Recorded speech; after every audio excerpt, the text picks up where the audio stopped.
Hello, मी प्राध्यापक P डोळस, महात्मा फुले महाविद्यालय वरुड, राज्यशास्त्र विभाग प्रमुख.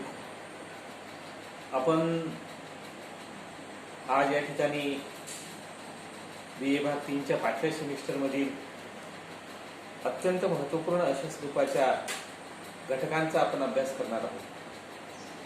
आणि महत्त्वपूर्ण घटक यासाठी युनिट क्रमांक 3 आपण राष्ट्रवादाच्या संदर्भात माहिती पाहणार. राष्ट्रवाद, युनिट क्रमांक 3 राष्ट्रवादाच्या संदर्भात आपल्याला महत्त्वपूर्ण अशा स्वरूपाच्या घटकांचा अध्ययन आणि अभ्यास करायचा. या ठिकाणी आपण राष्ट्रवादाची संकल्पना अलीकडे तुम्ही जर आपल्या भारतामध्ये गेल्या त्या 5-10 वर्षाच्या कालखंडाचं अध्ययन केलं तर आपल्याला राष्ट्रवादाची संकल्पना एक फार मोठ्या प्रमाणात ही संकल्पना प्रभावी होत असल्याचे दिसतं. तर राष्ट्रवादाची संकल्पना ही काही जुनी नाही, काही नवीन नाही. आधुनिक काळात राज्य पद्धतीच्या आधारभूत विचारसरणीत, आधुनिक काळ जो आपण पाहतो या आधुनिक काळातील आधारभूत विचारसरणीमध्ये राष्ट्रवाद हा एक महत्वाचा आहे. निरनिराळ्या प्रकारचे असणारे विचारसरणी जे आहेत त्या निरनिराळ्या प्रकारच्या अस्तित्वात असणाऱ्या विचारसरण्या आणि त्या विविध स्वरूपाच्या विचारसरणीमध्ये अस्तित्वात असणारा अलीकडच्या काळातील अत्यंत महत्वपूर्ण अशा स्वरूपाचा ज्वलंत जर भाग आपण काय असेल तो म्हणजे राष्ट्रवाद. आणि राष्ट्रवाद आधुनिक काळातील राज्याचा एक प्रमुख आधारस्तंभ असल्यामुळं आजच्या युगात राज्यांना राष्ट्र राज्य असे संबोधले जाते. राज्य संस्था जी आहे ती अतिशय प्राचीन काळापासून अस्तित्वात असलेली एक महत्वपूर्ण अशा स्वरूपाची संकल्पना आहे. आणि अशा या महत्वपूर्ण संकल्पनेत राष्ट्र आणि राष्ट्रवाद ही जी संकल्पना आहे या संकल्पनेला आधुनिक काळात म्हणजे सर्वसाधारणपणे 1850 च्या सुमारास उदयास आलेली ही संकल्पना एक महत्वपूर्ण अशा स्वरूपाची आहे. आणि सध्याच्या कालीन स्थितीत राजकारणात सहभागी असणाऱ्या राजकीय नेत्यांचे राष्ट्रवाद हे एक राजकीय सत्तेचे खेळामधील एक महत्वपूर्ण घटक. आधुनिक काळात, अलीकडच्या काळामध्ये राजकारण जे सत्ता संपादन करण्याचं महत्वपूर्ण अशा स्वरूपाचं साधन आहे ते म्हणजे राजकारण. राजकारणात प्रत्येक राजकीय पक्ष आपापल्या पक्षाला सत्ता प्राप्त झाली पाहिजे या दृष्टिकोनातून निरनिराळ्या प्रकारच्या विचार प्रणालीचा महाराज जनतेसमोर करीत असतो. आणि जनतेसमोर हे सर्व विचार करत असताना अलीकडच्या काळात आपल्याला काय दिसते का राष्ट्रवाद हे अलीकडच्या काळातील राजकीय लोकांच्या दृष्टिकोनातून राजकारणामध्ये सहभागी असणाऱ्या राजकीय नेत्यांचे राष्ट्रवाद हे सत्तेच्या खेळामधील एक महत्वाचा घटक आहे. सत्तेच्या खेळातला महत्वाचा घटक आपल्याला आपल्या राज्यशास्त्रातल्या सर्व संकल्पना ह्या सर्वसाधारणपणे कोणाच्या बाबतीत लागू पडतात. आणि म्हणूनच म्हटलं जाते का राजकारणामध्ये कोणाला चांगलं म्हटलं तर त्याला चांगलं वाटते आणि कोणावर थोडंसं जरी टीका केली टीका म्हणण्यापेक्षा जर सत्य बोलण्याचा आपण प्रयत्न केला तर मात्र त्या ठिकाणी आपल्याला अडचणी निर्माण होतात. अलीकडच्या काळात भारताचा जर विचार केला तर आपल्याला दिसून येते का भारतीय जनता पक्ष राष्ट्रवादी कोण हा प्रश्न अलीकडे आला. आम्ही राष्ट्रवादी आहोत, राष्ट्रवादी पक्ष नाही, राष्ट्रवादी आहोत आणि तुम्ही राष्ट्रवादी नाही हा सध्याच्या परिस्थितीमध्ये एक महत्वपूर्ण असा प्रकारचा ट्रेंड आलेला आहे. आणि आजच्या काळात आंतरराष्ट्रीय क्षेत्रात सुद्धा आपापल्या राज्याच्या हिताचे रक्षण व संवर्धन आधुनिक आजच्या काळात आंतरराष्ट्रीय क्षेत्रात सुद्धा राष्ट्रीय क्षेत्रात आंतरराष्ट्रीय क्षेत्रात सुद्धा राज्याच्या हिताचे रक्षण करणे प्रत्येक देश आपापल्या देशाच्या किंवा राज्याच्या हिताचं रक्षण व संवर्धन करण्याच्या दृष्टिकोनातून राजकीय सत्ता प्राप्त करणे व प्राप्त झालेली सत्ता कशा प्रकारे टिकून राहील व ती बळकट कशा प्रकारची केल्या जाईल या दृष्टिकोनातून या ठिकाणी महत्वपूर्ण काम केलं जातं. राजकीय प्रक्रिया ही राजकीय प्रक्रियांची गुरुकिल्ली झाली. राजकीय प्रक्रिया जी आहे राजकारणामधली जी राजकीय प्रक्रिया आहे त्या राजकीय प्रक्रियेमधली अत्यंत महत्वाची गुरुकिल्ली झाली. आता गुरुकिल्ली हा शब्द यासाठी वापरला आहे. गुरुकिल्ली तुम्ही अलीकडे आपल्या विद्यापीठी लेवलला गुरुकिल्ली बोलत नाही, पण आपण बघतो 5वी 6वी 7वी 8वी 9वी गुरुकिल्ली म्हणजे त्या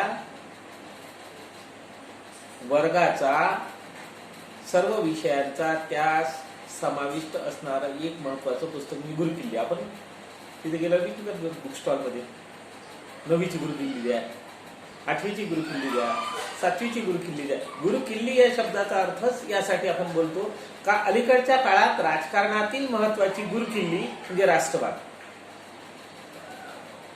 म्हणजेच राष्ट्रवाद. मी सांगितलं तुम्हाला का राष्ट्रवाद अलीकडे राष्ट्रवादाला फार महत्वाचं स्थान प्राप्त झालं आणि राजकारणातली ती एक अत्यंत महत्वाची गुरुकिल्ली प्रत्येक राष्ट्रामध्ये आपल्याला पाहायला मिळते. आणि राजकीय सत्ता प्राप्त करण्यासाठी किंवा हस्तगत करण्यासाठी ती एक महत्वाची आहे.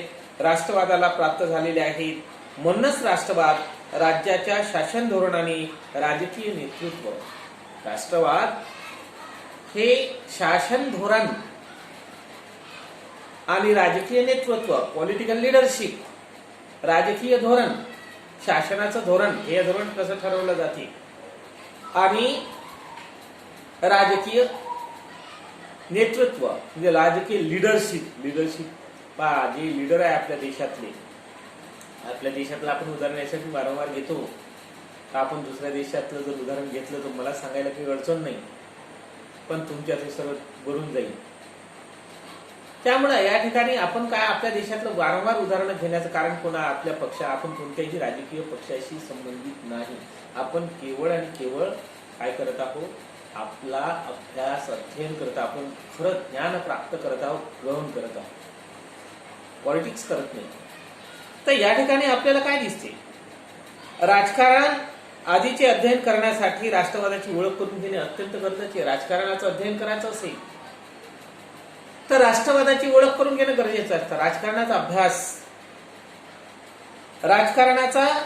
राजकारण किंवा इतर गोष्टींचं अध्ययन करण्यात राष्ट्रवादाची ओळख करून घेणे हे क्रमप्राप्त ठरते. राष्ट्रवादाची ओळख कशा प्रकारची करून घ्यायची आहे ती राष्ट्रवादाची ओळख करून घेणे हे प्रत्येक व्यक्तीला क्रमप्राप्त अशा स्वरूपाचं असणे हे नितांत गरजेचं असते आणि आवश्यक असते.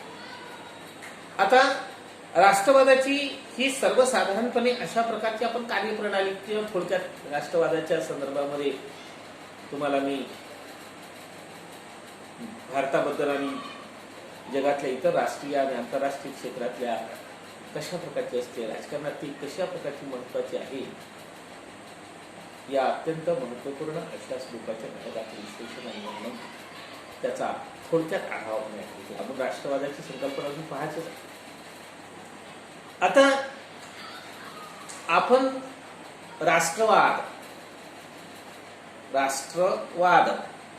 राष्ट्रवाद म्हणजे काय, राष्ट्रवादाचा अर्थ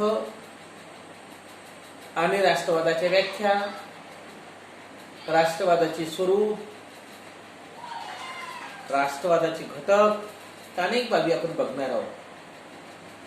त्यापैकी आपण अतिशय महत्वाचा आणि सुरुवातीला जो भाग पाहणार आहोत तो म्हणजे राष्ट्रवादाचा अर्थ आणि व्याख्या. आता राष्ट्रवादाचा अर्थ आणि व्याख्या. राष्ट्रवादाचा अर्थ काय होतो? आता पहा, राष्ट्रवाद हा एकच शब्द आहे. राष्ट्रवादाच्या एका शब्दाच्या आधारावर आपण सर्वसाधारणपणे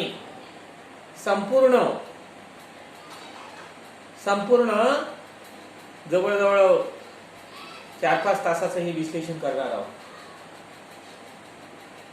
आणि समाजात अस्तित्वात असणारे लोक, राजकारणात अस्तित्वात असणारे लोक, ज्यांना राष्ट्रवादाची कोणत्याही प्रकारची व्याख्या माहीत नाही, राष्ट्रवादाचा अर्थ माहीत नाही, ते लोक सुद्धा म्हणतात मी राष्ट्रवादी आहे. राष्ट्रवादी पक्ष नाही आपल्या भारतात, राष्ट्रवादी पक्ष आपल्या महाराष्ट्रात, तो नाही. मी राष्ट्रवादी आहे. आता राष्ट्रवादी आहे तर राष्ट्रवादाची सांग ना बा व्याख्या काय आहे, त्याला ते माहित नाही. तुम्ही जर असं विचाराल की राष्ट्रवाद आणि राष्ट्रवादाची व्याख्या सांग, राष्ट्रवादाचा अर्थ सांग, असं जर म्हटलं तर तो म्हणाल तू देशद्रोही आहे. कारण का त्याला तेवढंच माहिती आहे, त्याला त्यापेक्षा जास्त माहित नाही. तो त्याच्या जास्त खोलात जात नाही. फक्त वरवर स्वरूपात ऐकण्यात येणाऱ्या, वरवर स्वरूपात टीव्हीच्या माध्यमातून ऐकणाऱ्या, वरवर स्वरूपात वृत्तपत्राच्या माध्यमातून ऐकणाऱ्या त्या गोष्टींच्या आधारे तो म्हणतो का मी राष्ट्रवादी आहे. आणि राष्ट्रवादी असणाऱ्या माणसाला जर प्रश्न विचारला तू राष्ट्रवादी, राष्ट्रवादाचा अर्थ काय होतो, राष्ट्रवादाची व्याख्या काय आहे, राष्ट्रवादाचे स्वरूप काय आहे, राष्ट्रवादाचे घटक काय आहे, राष्ट्रवादाचे प्रकार काय आहे, हे जर विचारलं तर तो म्हणून हे कुठून आणलं, हे कुठून आणलं, कशा प्रकारचं आहे हे त्याला माहीत नाही. पण राष्ट्रवादाच्या भावनेनं भरारलेला तो व्यक्ती असतो, त्याला असं वाटते राष्ट्रवाद म्हणजे मी खूपच काही अशा प्रकारचे कार्य करणार आहे. आपण पहा, राष्ट्रवादाच्या संदर्भामध्ये जर महत्वपूर्ण अशा स्वरूपाचा जर भाग पाहिला, राष्ट्रवाद समजावून घेणं फार सोपं आहे. कठीण आहे, सोपं आहे. आता कठीणासाठी म्हटलं का त्याला जर तुम्ही थोडंसं सहजासहजी जर मनावर घेतलं तर आपल्याला ते सोपं आहे, आणि तुम्ही जास्त त्याला सिरियसली घेतलं तर ते तुम्हाला कठीण होतं. राष्ट्रवादाची संकल्पना जी आहे ती केवळ आजच्या काळातली नाही आहे. आणि राष्ट्रवाद, राज्य ही एक भौतिक स्वरूपाची संकल्पना आहे. राज्य ही भौतिक स्वरूपाची संकल्पना आहे. आणि निश्चित स्वरूपाचा भूप्रदेश, त्या भूप्रदेश, निश्चित स्वरूपाचा भूप्रदेश, त्या भूप्रदेशात राहणारे लोक, तिथलं सरकार, हे राज्याचे किमान 3 महत्वाचे घटक आहेत. राज्याचे किमान 3 घटक महत्वाचे, किमान तसे 4 आहेत, पण कमीत कमी राज्याचे महत्वाचे घटक कोणते?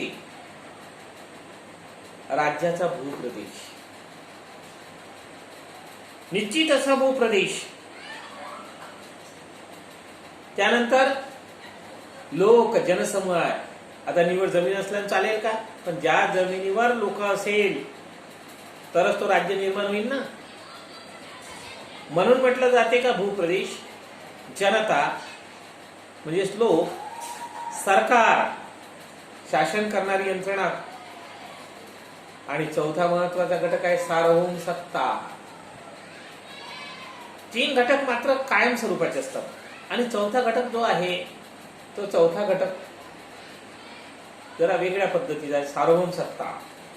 आता सार्वभौम सत्ता म्हणजे ते राष्ट्र जर स्वतंत्र असेल, स्वतःचे निर्णय घेत असेल तर तो सार्वभौम सत्तेत येतो. पण 3 घटक हे जगातल्या सर्वच्या सर्व घटकांमध्ये, या 3 घटकाच्याच माध्यमातून तो चौथा घटक मग पुढं निर्माण होत असतो. आणि आपण पाहतो ब्रिटिश काळामध्ये सुद्धा, ब्रिटिशांचं राज्य भारतामध्ये होतं, त्यावेळेस भूप्रदेश होता, लोकसंख्याही होती, लोकही होती, सरकारही होतं, पण सार्वभौम सत्ता नसल्यामुळं भारत ही सार्वभौम राज्य नव्हतं. आणि त्या काळामध्ये आपण आपल्या देशाला स्वातंत्र्य मिळवून देण्याच्या दृष्टिकोनातून राष्ट्रवादाची भावना इथून निर्माण होते. राष्ट्रवादाची भावना इथे निर्माण होते. आता अलीकडे म्हणजे भारताला स्वातंत्र्य मिळवण्यासाठी, ब्रिटिशांच्या ताब्यात असणाऱ्या भारताला स्वातंत्र्य मिळवून देण्यासाठी, कारण का सार्वभौम सत्ता नव्हती आपल्याजवळ, या सार्वभौम सत्ता प्राप्त करून देण्यासाठी राष्ट्रीय भावनेच्या, राष्ट्रवादाच्या भावनेने जे लोक एकत्रित आले, राष्ट्रवादाच्या भावनेसाठी काय पाहिजे असते तेच म्हटलं तुम्हाला. भूप्रदेश म्हणजे एका भूप्रदेशात राहणारे लोक, जनता, भूप्रदेश आणि तिथं लोक, त्यांची भाषा, त्यांचं संस्कृती, ह्या जर सर्व गोष्टी एकत्रित असेल तर त्या ठिकाणी राष्ट्रवादाची भावना व्यक्तींच्या मनामध्ये त्या ठिकाणी निर्माण होत असल्याचं दिसते. आता राष्ट्रवाद म्हणजे काय, लक्ष द्या. तर असं अंडरलाईन करून वाक्य सुद्धा लिहून घेऊ शकता. अतिशय एका वाक्यात जर आपल्याला विचारलं तर काय आहे राष्ट्रवाद म्हणजे काय, आता आपण याच्यावर तो विश्लेषण खूप करणार आहोत.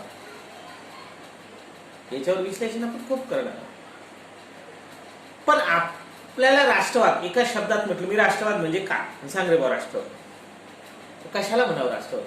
राष्ट्रवाद ही व्यक्तीच्या मनात आपल्या राष्ट्राप्रती असणारी ओढ म्हणजे राष्ट्रवाद. व्यक्तीच्या मनात आपल्या राष्ट्राप्रती असणारी ओढ म्हणजे राष्ट्रवाद. काय म्हटलं मी? अगदी साधी, सरळ आणि सोपी अशा प्रकारच्या राष्ट्रवाद कशाला म्हणतात? पुन्हा एक वेळा सांगतो. व्यक्तीच्या, काय म्हटलं मी? व्यक्ती म्हणजे प्रत्येक व्यक्ती, तुम्ही, आम्ही, मी, सर्व व्यक्तीच्या मनात आपल्या राष्ट्राविषयी असणारी आपुलकीची भावना किंवा ओढ म्हणजे राष्ट्रवाद. व्यक्तीच्या मनात आपल्या राष्ट्राविषयी असणारी ओढ म्हणजे राष्ट्रवाद. वर पाहतो आता तुम्हाला मी याचं थोडंसं उदाहरण देतो. का भारतीय वंशाचे लोक अमेरिकेत असेल, ब्रिटनमध्ये असेल, फ्रान्समध्ये असेल, जर्मनीमध्ये असेल, कुठेही असेल, तर त्यांना आपल्या राष्ट्राविषयी त्यांच्या मनात जी ओढ आहे, भारत म्हटला कारण तो भारतातला, त्याचे वडील आई भारतातले असेल तर त्यांना भारत म्हटला की त्याच्या मनामध्ये आपल्या देशाविषयी काय असते? प्रेम असते, आपल्या देशाविषयी ओढ असते, आपल्या देशाविषयी आपुलकी असते. आणि आपल्या देशाविषयी जसं आपण पाहतो, उदाहरणार्थ जेव्हा आपल्या भारताचे पंतप्रधान, कोणतेही पंतप्रधान असो, आपल्या भारताचे पंतप्रधान अमेरिकेत गेले, आता ताजं उदाहरण पकडलं तर तुम्ही आपले मोदी अमेरिकेत गेले, आणि अमेरिकेत गेल्यानंतर भारतीय वंशाच्या लोकांना, भारतीय लोक जे रहिवासी वास्तव्याला आहे तिथे, तर त्यांच्यासमोर भाषण करते तेव्हा भारतच्या अमेरिकेमध्ये अस्तित्वात असणारे भारतीय जे रहिवासी आहे, लोक जे तिथं गेलेले आहेत व्यवसाय निमित्त, ते लोक सारे एकत्र, त्यांना असं वाटतं का भारतच आपल्या समोर आला. म्हणजे काय येतात ते काय येतात? ते मोदीचं भाषण ऐकायसाठी नाही, ते डॉक्टर मनमोहन सिंगांचं भाषण ऐकायसाठी नाही येत, तर ते आपल्या भारत भूमीमध्ये आपल्या देशाविषयी असणारी ओढ त्यांना आहे, आपुलकी त्यांना आहे, आस त्यांना आहे. त्या देशातला माणूस आला म्हणजे आपलं सर्वच काय, आपला देशच आला असं. आज आपण पाहतो की आपल्या देशातला, आपल्या वरोड्यातला माणूस जर मुंबईला गेला, आणि मुंबईला गेल्यानंतर तुम्हाला जर मुंबईमध्ये वरुडच्या एखाद्या व्यक्तींची भेट झाली, तो तुम्ही गावात असल्यानंतर तुम्ही एकमेकांसोबत कधी आयुष्यात बोलले नाही, भेटले नाही, पाहिलेही नाही. पण जर समजा मुंबईमध्ये वरुडचा माणूस तुम्हाला भेटला तर तुम्हाला काय वाटत? तुम्हाला त्या व्यक्तीच्या विषयी आस्था वाटत, तुम्हाला त्या व्यक्तीच्या विषयी ओढ वाटत, तुम्हाला त्या व्यक्तीच्या विषयी महत्वपूर्ण ही. आणि त्याला तुम्ही भेटाल, त्याला सांगितलं का मी वरुडचा आहे, त्याला असं वाटेल, तुम्हाला काय वाटेल? तुम्हाला असं वाटेल का तो व्यक्ती आपल्या घरचाच आहे, गावचा आहे असं नाही राहिला आता, तो आपल्या घरचाच आहे, आपल्या कुटुंबातला आहे, आपला नातेवाईक आहे, त्या व्यक्तीला तुम्ही त्याप्रमाणे ट्रीटमेंट द्याल. म्हणजेच आता हे झालं गावाचं उदाहरण. मग मी तुम्हाला सांगितलं राष्ट्राचं उदाहरण.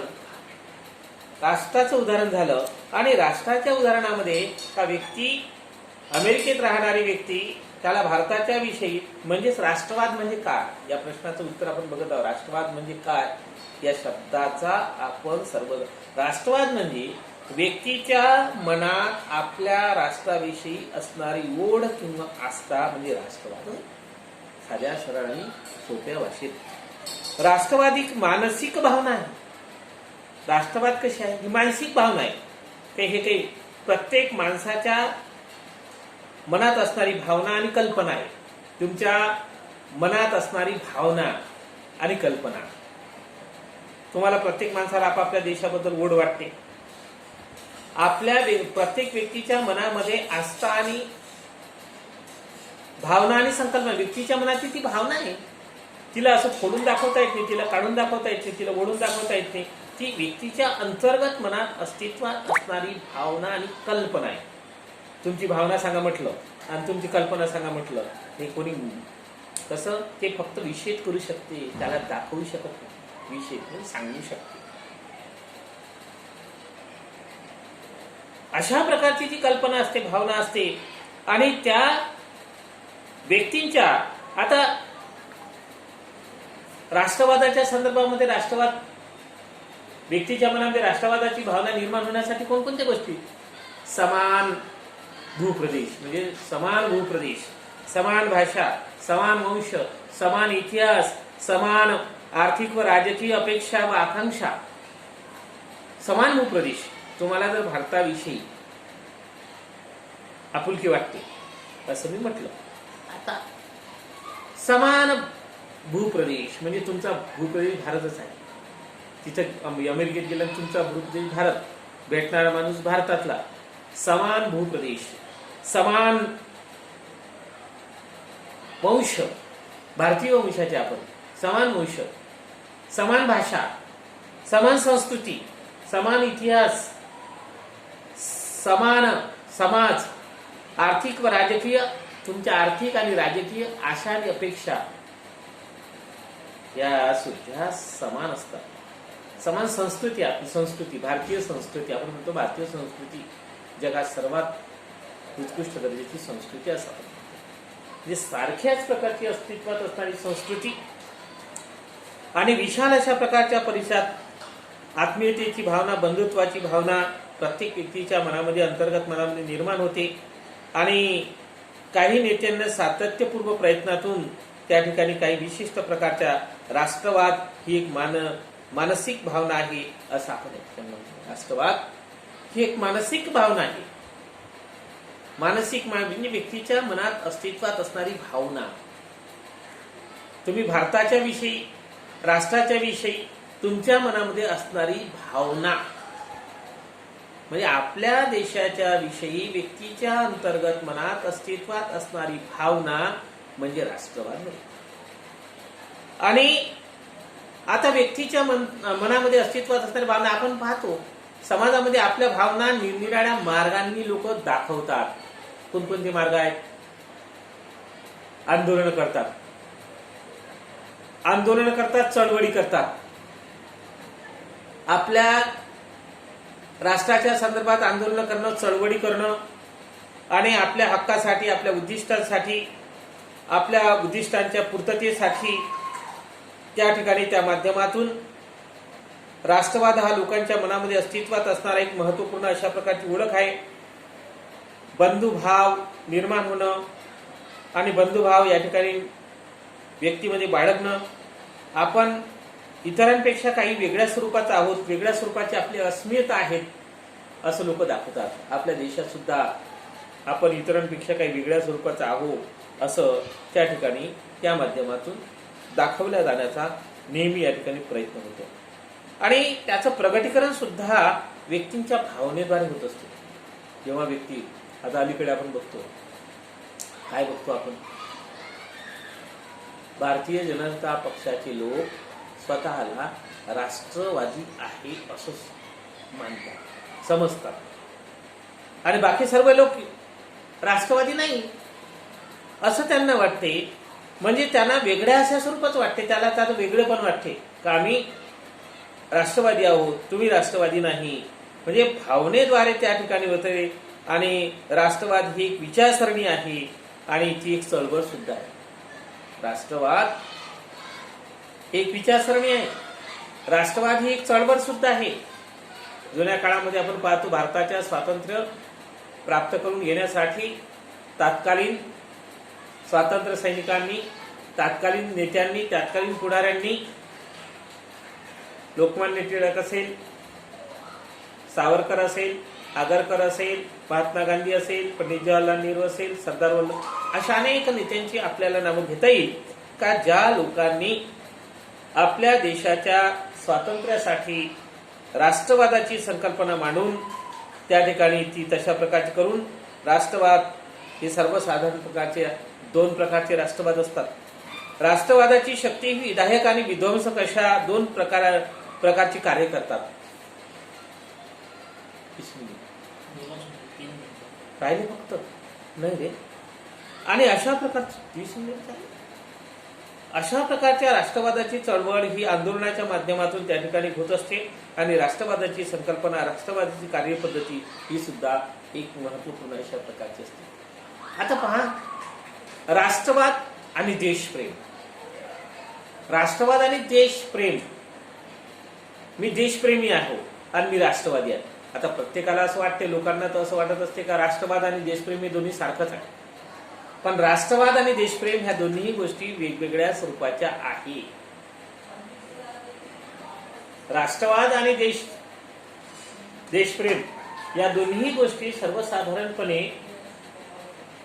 वेगळ्या स्वरूपाच्या अस्तित्वात असल्याचं आपल्याला दिसते आणि त्या दृष्टिकोनातून त्या ठिकाणी दोन्हीमध्ये वेगवेगळ्या स्वरूपाचा फरक आहे. राष्ट्रवाद हे प्रखर देशभक्तीचे स्वरूप आहे असे म्हणता येणार नाही आणि एकमेकापासून वेगळ्या स्वरूपाचे आहे. व्यक्तिगत देशभक्तीचा संबंध काय? देशभक्तीचा संबंध देशभक्त आहे, आपण म्हणतो देशभक्त आहे. देशभक्ताचा संबंध हा सर्वसाधारणपणे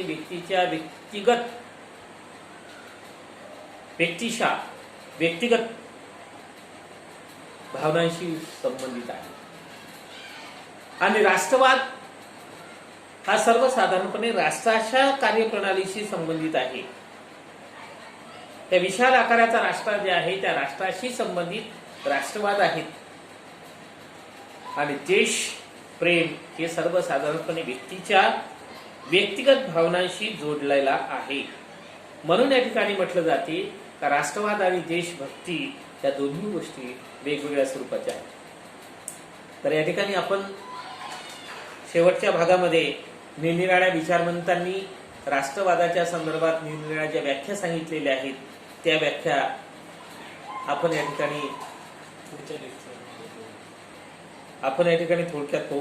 राष्ट्रवादाच्या संदर्भात या ठिकाणी बेस्टनच्या शब्दकोशाप्रमाणे त्यांनी व्याख्या केली आहे.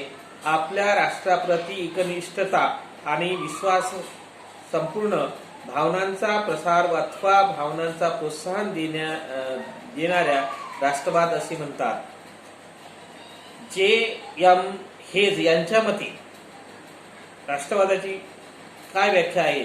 आधुनिक काळात राष्ट्रीयता आणि राष्ट्रभक्ती या दोन मनोभावनांच्या एकत्रीकरणाला किंवा मिश्रणाला राष्ट्रवाद असे म्हणतात. तिसरी व्याख्या ह्यान कोरहन यांच्या मते राष्ट्रवाद ही एक प्रथम लोकांच्या मनाची स्थिती आहे.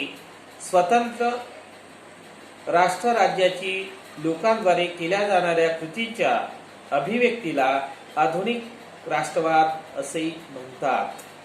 सर्वसाधारण आपण राष्ट्रवादाच्या संदर्भात अस्तित्वात असणाऱ्या 3 महत्वपूर्ण अशा स्वरूपाच्या व्याख्या या ठिकाणी पाहिलेल्या आहेत आणि या ठिकाणी आपण राष्ट्रवाद म्हणजे काय, राष्ट्रवादाचा अर्थ आणि राष्ट्रवादाच्या व्याख्या कोणत्या या संदर्भात सविस्तर माहिती या ठिकाणी पाहिली.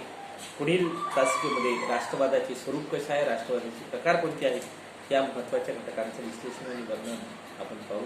जय हिंद, जय महाराष्ट्र. थँक्यू.